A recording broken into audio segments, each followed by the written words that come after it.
From a 13-0 deficit to a 17-16 lead. Over the middle, caught for the touchdown. Zach Ertz. You make one guy miss, and now with his speed, he's off to the races. The two-point try to try and tie it.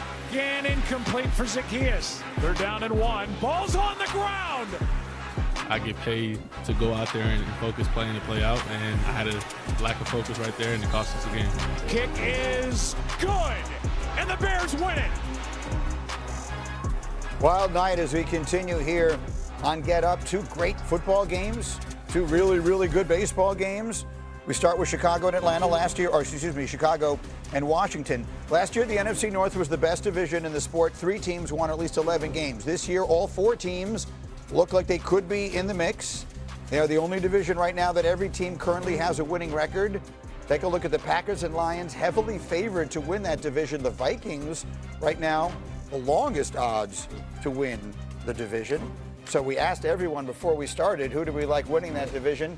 And I see it split between Detroit and Green Bay, which is probably not a surprise. Jeffrey. Yeah, I just like the Lions. I think ultimately this team's going to get healthy on the back end of their defense. They're going to be better. This is a tough-minded football team who is extremely explosive. I know they lose to the Chiefs, a tough game. Things don't go out. The 2 4th downs don't work out their way.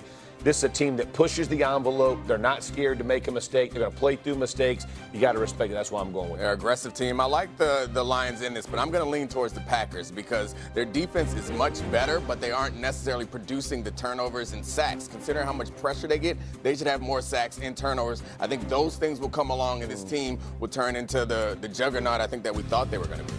I'm having a tough time. I picked the Lions to go to the Super Bowl before the season started, and I don't see any obvious reason to back off of that at this point, except that both of these teams, we have to remind ourselves it's still the middle of October. Yeah. But if I recall, when we got working through the playoffs last year, all these teams got knocked out quickly. And I could see it happening again. They all have these big, obvious kind of flaws, and those teams out west that no one is paying attention to. Yep. And Tampa, like I'm not sure that while this might be the strongest division top to bottom, I'm not sure these are the best teams. They beat each other up a little bit too over the course of a season. I think and Detroit's already doing that thing where everybody on defense gets hurt, so you're starting to see that.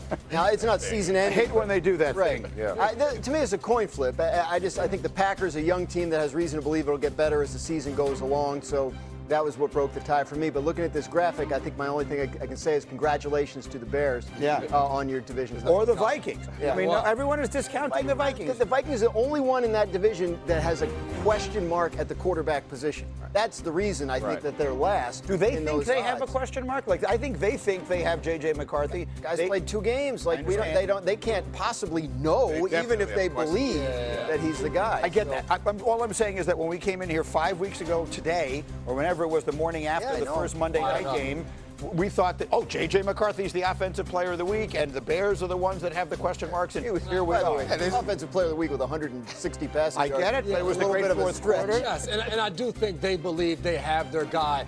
The biggest thing is that he just needs to be out there. To the point of that game, you got to see a little bit of the it factor. Now you need the development on the practice from day in and day out, the games from week in to week out, to see him continue to progress. Final word. Yeah, I mean, we do TV, Greeny, after a game like that. We overreact, make it real excited, the people like it, and then a few weeks later they tell us we were wrong. It's a little alliteration on him. Yeah. Very good. I'm offended by the mere suggestion that you think we would ever overreact to anything on this program, including huge news in Tennessee, the most ridiculous thing in the history of sports. That's meant to be a funny overreaction. First firing of the NFL season. Titans saying goodbye to Brian Callahan 6 games into his second year.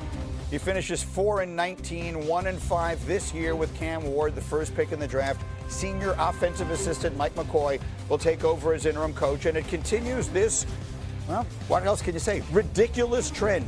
In the last 10 years, 8 quarterbacks have been taken first overall. 6 of them had head coaching changes in their rookie season, including Ward. It has now happened in 3 straight instances.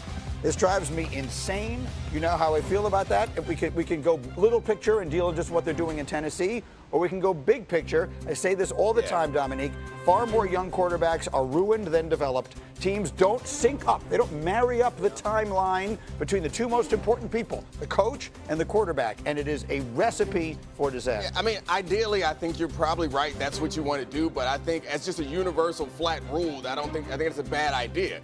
If you know that you have your coach, then you keep your coach. The problem is probably making the wrong hire to start with. I think misaligning the timelines isn't actually what's causing these things to go wrong, is that they had the wrong guy to start with, and they stuck with the wrong guy instead of finding the right guy. But I guess that's reasonable. How do you see it? Yeah, I think it's too much turnover at every level if you're talking about Tennessee. Right? They're either firing the coach or the GM every January. Right. Yeah. That doesn't, I'm not kidding. Like, if you go back the last 3-4 years, that's happened. So you go back to this offseason, they change the front office structure. They bring in a new GM, Mike Borgonzi, and they elevate Chad Brinker. He's like in charge of the whole organization now, like football-wise.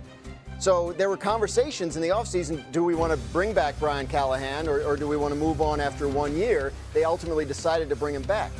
The problem is you're having that conversation. And once you start having that conversation, and you're now bringing in the #1 overall pick, like, you have to make sure that you have your guy. And if they were having that conversation, then Brian Callahan wasn't their guy, and he was in a situation where he wasn't going to be able to succeed. I mean, you don't have to cry for Brian Callahan. 4-19 is not a good enough. Like, you can't, but I don't think this is about can he coach, was he the right decision. Like, once you're discussing it as a newly structured front office with a brand new quarterback coming in, you have to be 100% sure, and to me, it doesn't sound like they were. Go ahead.